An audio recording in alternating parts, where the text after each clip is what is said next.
Mielenterveyden keskusliiton podcast-sarja Metalliliiteri narauttaa ovensa auki raskaamman musiikin merkeissä. It's heavy. Minä olen Erkka Korhonen, Mielenterveyden keskusliiton kulttuurikummi ja tämän podcastin vetäjä. Metalliliiterissä tutkitaan, mitä sinne mieleen onkaan varastoituna, mitä toivo tarkoittaa, mikä nostaisi mielen synkkyydestä ja toisi valonpilkahduksia elämään. Tällä kertaa ollaan psykologin kanssa.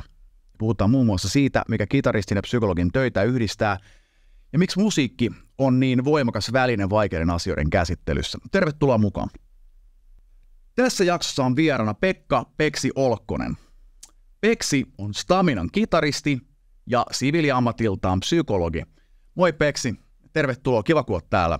Morjesta ja kiitos kutsusta ja mukava olla täällä juttelemassa. Me tunnetaan Peksin kanssa toisemme lähinnä tuolta musiikkikentältä. Me muistaakseni tutustuttiin paremmin vuonna 2007 silloin, kun mä taisin kiertää Koivusen Arin kanssa festareita. Ja tehän olitte vähän niin kuin kokeneempaa kaartia silloin Staminan kanssa niissä ympyröissä. Joo, en kyllä ihan tarkkaan muista tietenkään, mutta voi hyvinkin olla. Ja siis silloin 2007 ollaan about pari vuotta kierretty, että 2005 tuli eka levy ja sitten 2006 seuraava ja 2007 sitten jo kolmas ja kyllä. Ja nyt syyskuussa tuli 10. levy. Kyllä vaan. Onneksi olkoon.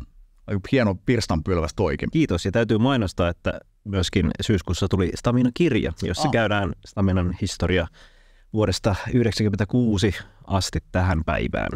Onko tämä tämmöinen rock'n'roll-kirja vai onko siinä erilaisia näkökulmia asioihin? Esimerkiksi tekstianalyysiä tai tämän tyyppistä? Kyllä se on ihan niin kuin historiikki, että siellä niin kuin haastatellaan bändin jäseniä ja käydään meidän historiaa läpi ennen bändin perustamista ja sitten tietysti niin kuin levy kerrallaan ja jonkinlainen bändijakso kerrallaan. Mutta kattava teos ja uskon, että kiinnostaa kyllä monia. Oli itsekin aika hauska lukea. Siellä tuli hauskasti niin kuin muiden bändiläisten niin kuin näkökulmia esille, mitä ehkä aikaisemmin ollut miettinytkään. Viihdyttävä myös.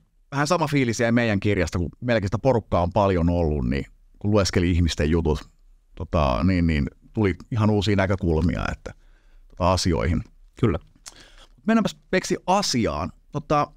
Meillä on isona teemana tässä tämän vuoden Mielenterveyden keskusliiton kulttuurikummi-hankkeessa tämä toivo. Niin mitä toivo tarkoittaa sulla?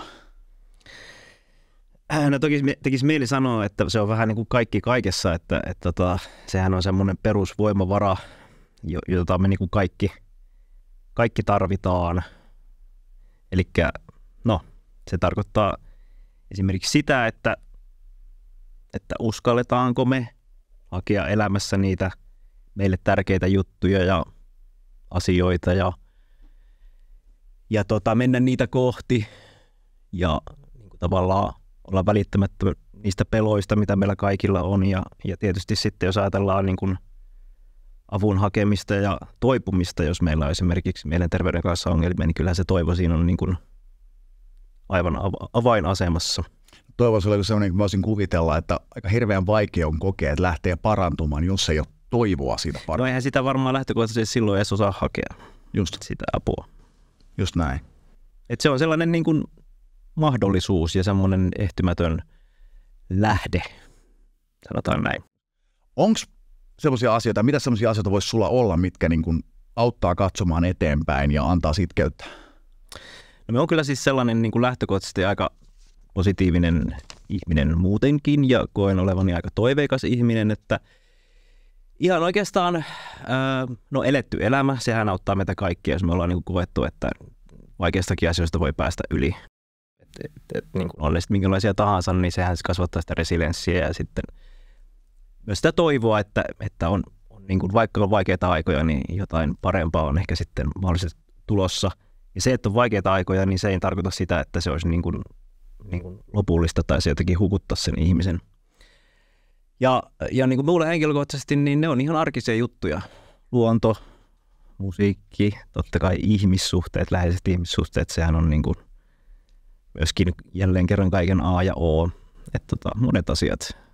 Ja ei pidä unohtaa urheilua. Ei pidä unohtaa urheilua. Totta kai niin kuin, itsestään kannattaa pitää huolta. Silloin me ollaan myös parempia läheisiä näille meidän läheisille. eletään se niin kuin mielekkäämpää elämää. Kaikki asiat, mitkä meille on niin kuin tärkeitä, niin niitä kohtaan kannattaa niin kuin niin sulla on voimaharjoittelu ja jääkiekko, mikä mä ymmärsin oikein. Joo, tällaistähän se niin kuin tänäpänä on, että tosiaan se lätkähomma on ihan siis niin kuin tämmöinen uusi harrastus, että päälle 40-vuotiaana aloittanut uuden harrastuksen, niin siinä on aika sanotaanko matala oppimiskäyrä, mutta koska se on niin hauskaa ja se on niin yhteisöllistä, niin sitä tulee tehtyä. Ja kaikenlaista muutakin urheilua tullut tässä pienen iän. Mulla on noin kamppailulajit, mitkä mä aloitin 37-vuotiaana. Ja sit päädyin kilpatasolle asti, että se koko niin kuin se maailma ja niin kuin se, mitä liittyy siihen pudo-ajatteluun ja tähän, niin se toi kyllä hirveästi sisältöä mulle itse. Ihan varmasti. Ja sinullakin on ollut sitä toivoa, että sä oot niin kuin lähtenyt ylipäätään sinne ja sitten mennyt niin kuin noinkin pitkälle, niin sulla on ollut joku niin kuin ajatus siitä, että tästä voisi tulla jotain. Niin ja sitten tosiaan se, että en mä sitä kilpailemista miettinyt. Mä mietin lähinnä vaan sitä, että mun pitää saada mun selkäkuntoon. Niin. Mutta mulla oli se toivo siitä, että mä pystyisin seisoo suoras vielä joku päivä. Kyllä. Niin pahaksi se meni. Okay. Ja mutta lähinnä sit se, että nyt 10 vuoden jälkeen, tai vajaa 10 vuotta mulla meni, että mä suoritin sen mustan vyön, niin nyt mulla on sitten niinku ajokortti. Et nyt se niinku alkoi vasta se juttu. Niin. Mä näen sen tälleen, että nyt mulla on niinku natsat opettaa ja niinku ohjeistaa muita siellä. Kyllä. Ja mä teen sitä niinku sivutoimisena työnä, niin sitä opettamista siellä kamppailukoululla.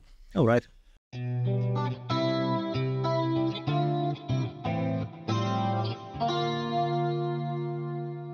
Sulla on myös ollut limittäin töitä tästä tällaisena pienenä aasinsiltana. Eli sä oot psykologi sun siviiliammatilta.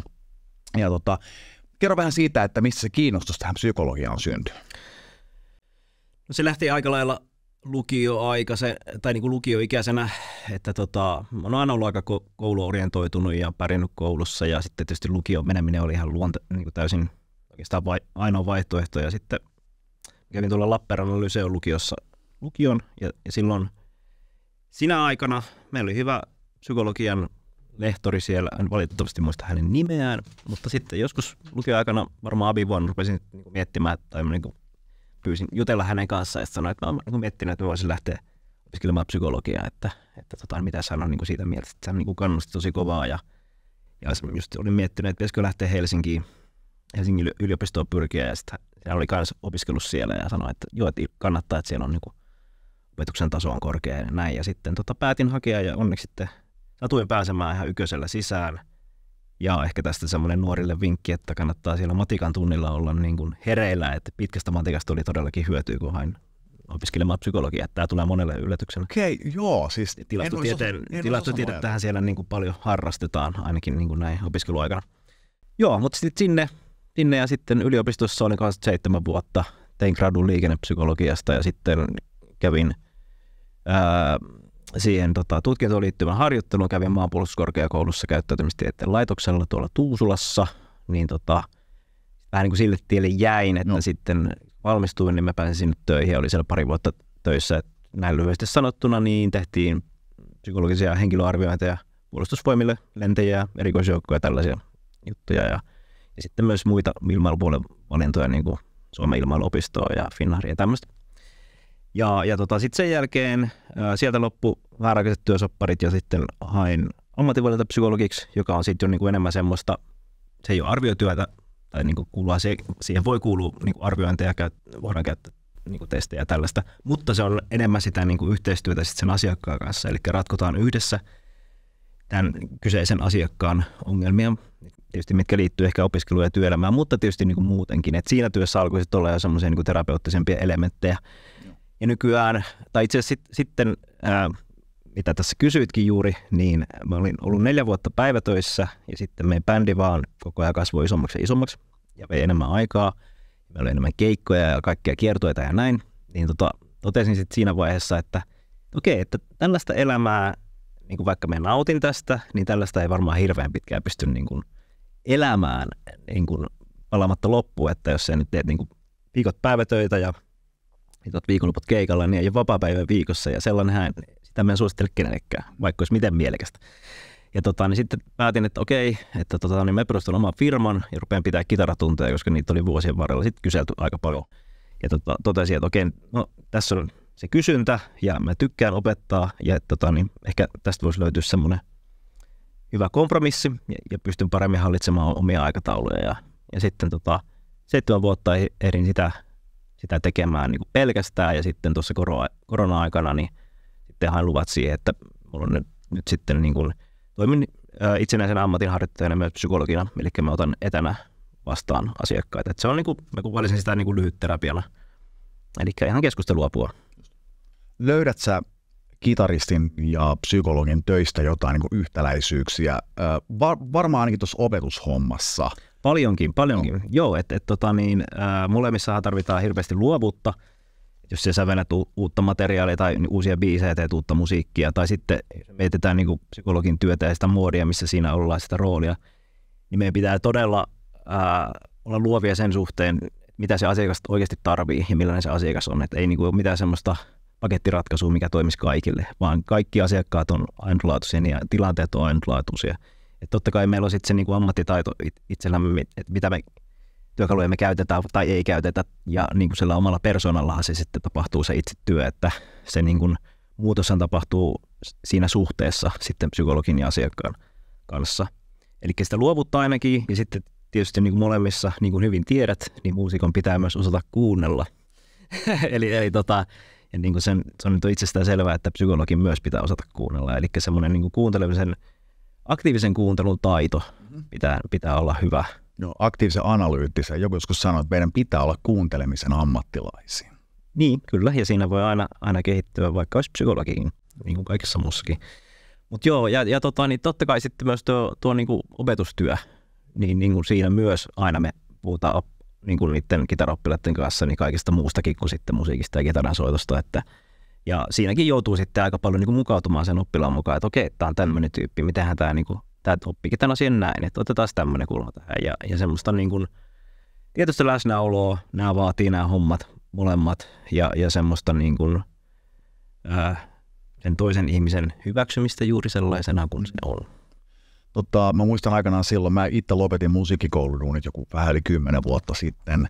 Kyllä mä muistan sen tavallaan sen, kun opetti niitä, ja varsinkin se oli sellaisia oppilaita, jotka, mulla on ollut yksityisoppilaita myöhemmin, mä oon pitänyt sellaisia jaksoja, että mä oon ottanut niin kuin esimerkiksi sarjoja, myynyt sellaisia niin kuin 5 tai 10 tunnin sarjoja. Niin tämä, että jos on sellainen oppilas, joka on edennyt assimilaatio- tai jopa innovaatiovaiheeseen siinä osaamisessaan, niin siinä myös ruvetaan puhumaan sit niinku tunnetilojen välittämisestä, joka on sitten niinku tosi vaikea aihe jo. Niin sehän on just tätä samaa. Että siinä niinku... Kyllä. Eli jos se on niinku, jos sulla on tavoite niinku ilmaista itseäsi tai niinku ilmaista tunteita kitaran kautta, niin täytyy sulla olla joku kosketus siihen omiin tunteisiin ensiksi, että se onnistuu. Juuri näin, että sä pystyt välittämään sen jälkeen. Ja sitten tässähän tulee sitten se, että me ollaan tosi teknisesti orientoituneita soittajia. Niin se just se, että mä aina näen sen silleen, että siinä kohtaa niin kun teknistä rajoitteista on tosi paljon haittaa, pitää itseään pystyä tulkitsemaan just silleen niin kuin haluaa. Se on sitten taas toinen keskustelu.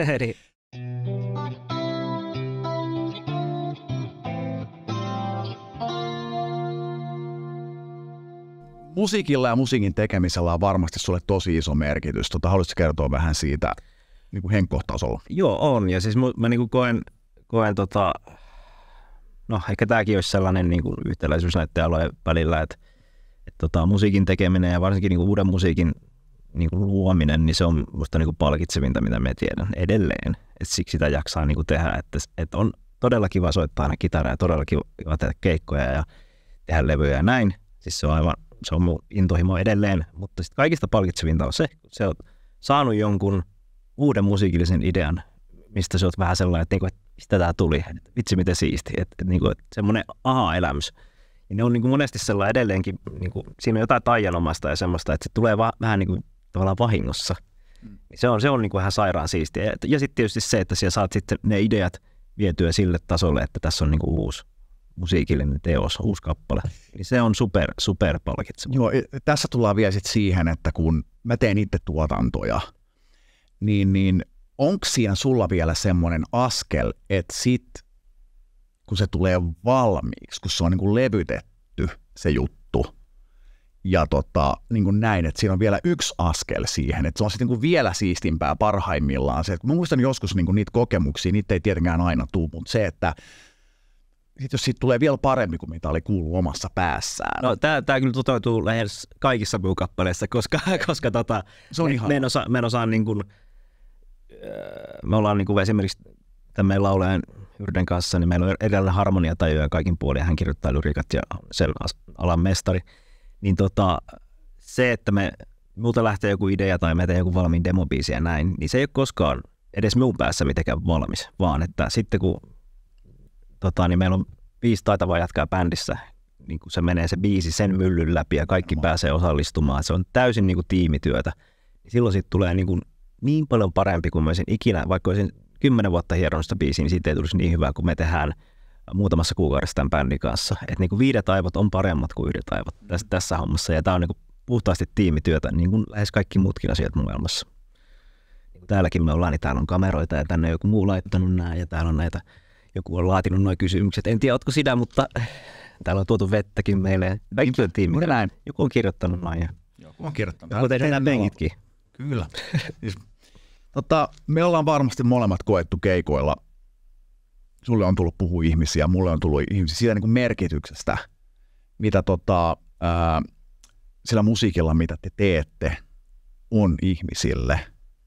Niin miten tämä välittyy sulle niin kuin kitarissina ja psykologina? Miten sä esimerkiksi koet ne tilanteet, jos joku tulee kertomaan sulle siitä, niin kuin, kuinka musiikki on saattanut parhaimmillaan niin kuin pelastaa esimerkiksi hänen elämänsä?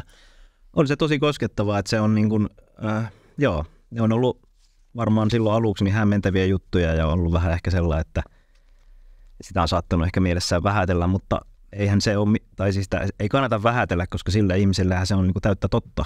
Ja kyllä me niin kuin uskon ne tarinat, koska me tiedän, millainen vaikutus musiikilla on ihan henkilökohtaisestikin, niin ei siinä oikeastaan voi kuin nöyränä kiittää, että tämä ihminen tuli sanomaan tämän jutun. Ja ne voi olla niin kuin rankkojakin juttuja ja niin kuin, että se vaatii rohkeutta, että niistä asioista puhuu aika lailla niin kuin kuitenkin tietysti pentovieraille ihmiselle. Joo, ja tässä me tullaan nimenomaan siihen, että siinä tilanteessahan sitä ei missään tapauksessa vähätellä yhtään. Joku kertoo, että sä voit miettiä jälkikäteen sillä tavalla, että oho, mutta onhan monesti hirveän koskettavia ilman muuta. Tilanteita. Joo, ja niin se on ihan uskomatonta, että mitä se musiikki, niin kuin, meidänkin musiikki voi saada niin kuin, ihmisissä aikaa, tai miten se voi niin kuin, auttaa. Ja tietenkään sitä niin kuin, tehdessä niin ei voi ollenkaan niin kuin, arvata tai ajatella, että se musiikki lähtee sinne lentoon ja sitten ei tiedä, mitä siitä seuraa. Just näin, mutta toivottavasti positiivisia asioita. No, meillä on raskausjoulut, se viitekehys on semmoinen niin kuin se on.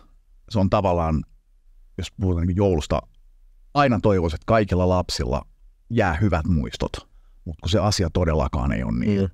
Se on ihan hirveätä, millaisia tarinoita joutuu välillä kuuntelemaan. Kyllä. Mitä niin kuin siihen liittyy. Ja sitten jos niin kuin ihmiset on saanut niin kuin eheytymisen kokemuksen sen kautta, mitä me ollaan tehty, sillä tavalla sillä musalla, minkä liittyvästä asiasta niillä voi olla niin pahoja muistoja lapsuudessa. Kyllä. Niin se on ihan älytöntä. Kyllä. Ne on niitä korvaavia kokemuksia. Just näin. Ja sä saat ammattilaisena noin paremmin niputtaa noin jutut. Niin kuin, mulle vaan niin kuin ihmiset tulee sanomaan, niin kuin on tullut sanomaan sitä, että nyt mä pystyn niin kuin omien lapsien kanssa viettämään joulua, kun tämä musiikki on niin kuin jotenkin puhdistanut. Kyllä. Joo, ja eihän ne asiat sieltä, niin kuin, eihän ne häviä, eikä ne niin kuin, vaikeat hetket ja ne traumaattiset kokemukset, eihän ne sieltä häviä, mutta niiden kanssa voi oppia elämään, että ne niin kuin, ei enää vie mukanaan. Että niin kuin ihan hyvän elämän tavoitteleminen on mahdollista, vaikka olisi kokenut vaikeita asioita. Me just käsiteltiin tuon Jenny Rostainin kanssa, joka oli täällä aikaisemmassa jaksossa, käsiteltiin tätä trauma-asiaa. Et mä ymmärsin näin, että sitä just, että niitä ei voi silleen pyyhkiä vekkaan, että ne pitää vaan käydä läpi ja niiden kanssa pitää oppia elämään. Kyllä, ja sitten esimerkiksi aikuisena niin niihin voi niin kuin opetella erilaisen, niin kuin, mitäs mä nyt selittäisin täällä? Eli niille voi opetella uudenlaisen merkityksen näin niin kuin aikuisena, koska siellä pystyt niin kuin, käsittelemään asioita eri tavalla kuin vaikka mitä lapsi pystyy.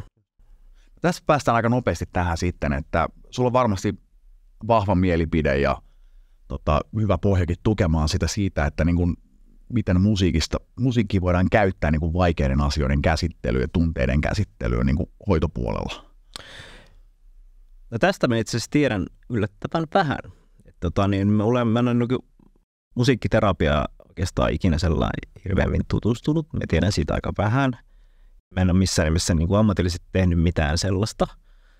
Eli mulla musiikki niin kuin kulkee siinä muusikon työssä ja sitten mä teen niin kuin psykologitöitä, niin ei se siinä niin kuin ainakaan vielä, niin kuin, en ole keksinyt niin kuin käyttää sitä musiikkia niin kuin tavallaan tässä niin kuin hoitotyössä tai psykologin työssä. Mutta sitten taas varmaan näet, että sitten ihan tavallaan hoitojen ulkopuolella. Niin kyllä on varmasti olemassa potentiaali.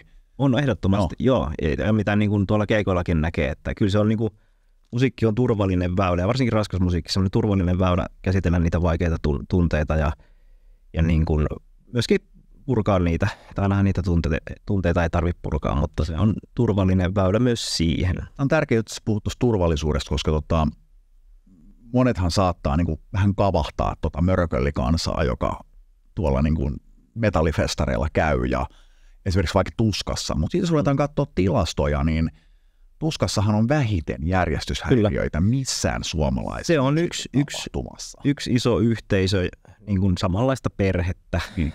Ja muutenkin sellainen, minusta tuntuu, että ihmiset, jotka kuuntelee raskasta musiikkia, niin ne saattaa ajatella asioita vähän syvemmin. Se musiikkikin niin kuin saattaa ohjata siihen, että voidaan tunteita kokea vähän syvemmin kuin pelkästään niitä pinnalla olevia. Eli joo, se on ihan totta. Sehän musiikissa, niin kuin raskas musiikissa voi niin kuin kokea monenlaisia tunteita, että siellä voi mennä tosi, niin kuin sanotaan, että synkempiin vesiin mitä poppia kuunnellessa, mikä voi olla myös terapeuttista, mutta sitten se voi olla myös riemua ja iloa ja sitä energiaa, mitä se niin kuin esimerkiksi meillä sitten keikoilla on. Joo.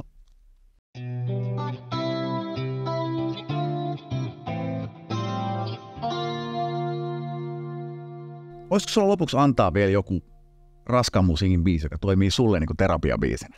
Okei, no hei, tää on niin tässä mennään aika paljon historiasta taaksepäin. Mutta me mietin semmoinen, mikä saa mut kyllä aina edelleen hyvälle tuulelle. Ja tämä on ensimmäinen biisi, joka on niin kuin johdattanut mut rockmusiikin pariin. Guns N' Roses, Sweet Child of Mine. Just näin. Hyvä valinta. Siitä saan hyvän mielen. Just näin. Mut hei, mahtavaa kun pääsit vieraksi. Suuri kiitos. Kiitos kutsusta. Oli mukava jutella. Samoin, ja me nähdään taas tuolla reissujen päällä todennäköisesti. Right. Spotifysta löytyy Mielenterveyden keskusliiton It's Heavy -soittolista, josta löytyy muutaman Peksin valitsema biisi sekä edellisten jaksojen vieraiden valitsemia kappaleita. Tämä lista kasvaa jokaisen jakson jälkeen vieraan valitsemilla kappaleilla, joten voitte jaksoa odotellessa kuunnella sitä.